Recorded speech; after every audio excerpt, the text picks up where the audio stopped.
Loss of control. We read about it, hear about it, and we talk about it. But what are we doing about it? According to the NTSB, 40% of fatal accidents in general aviation are attributed to in-flight loss of control. We can reasonably assume that none of these pilots intended to lose control of their aircraft. So why does this happen? In most cases, these pilots tested the aerodynamic limits of their wings and lost. An airplane can stall at any airspeed and any attitude.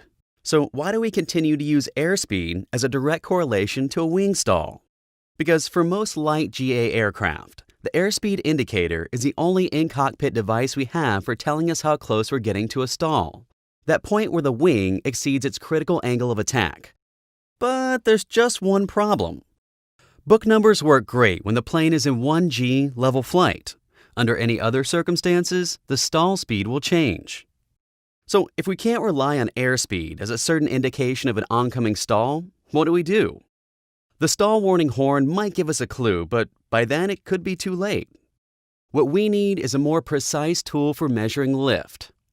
That tool is an AOA, or Angle of Attack Indicator.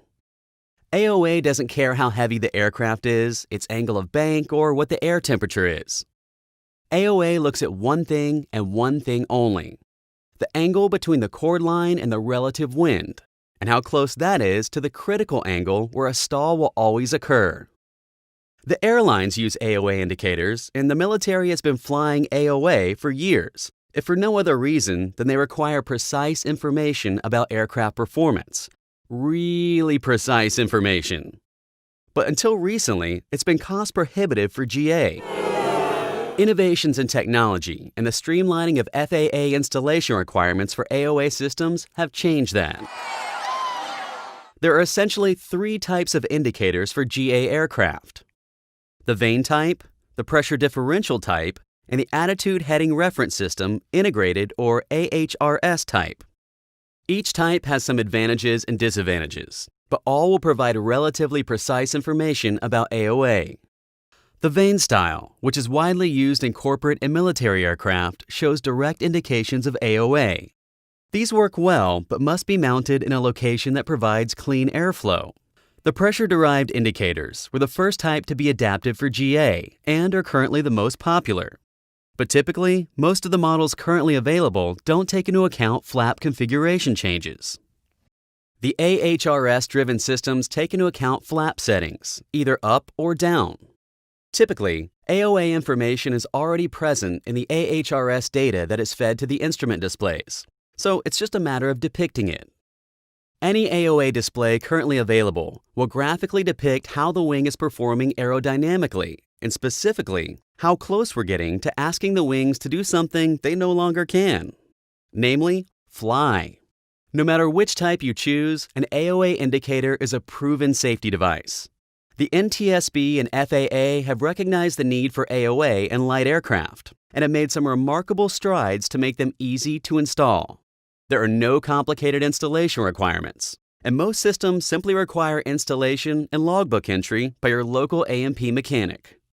With proper training, an AOA indicator allows us to take advantage of the wing's full lift capability without going over the edge.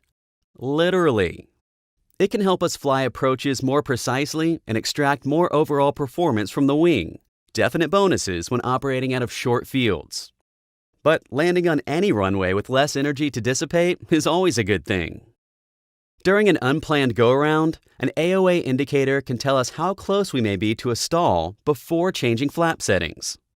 Or let's say we didn't notice that tailwind on the base leg that pushes us through the base to final turn. This situation is a setup for a classic cross-controlled stall close to the ground.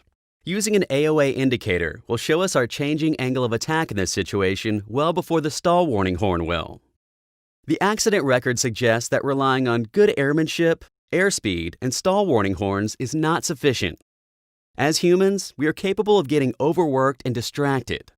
An AOA indicator can remind us when lapses in airmanship or poor decision-making may have gotten us into a bad situation. So the underlying theme to all of these benefits is one that can save our lives: improved stall awareness and prevention. And just like any other situational awareness tool that presents us with accurate, objective data, it won't tell us what to do with that data. That part is still up to us.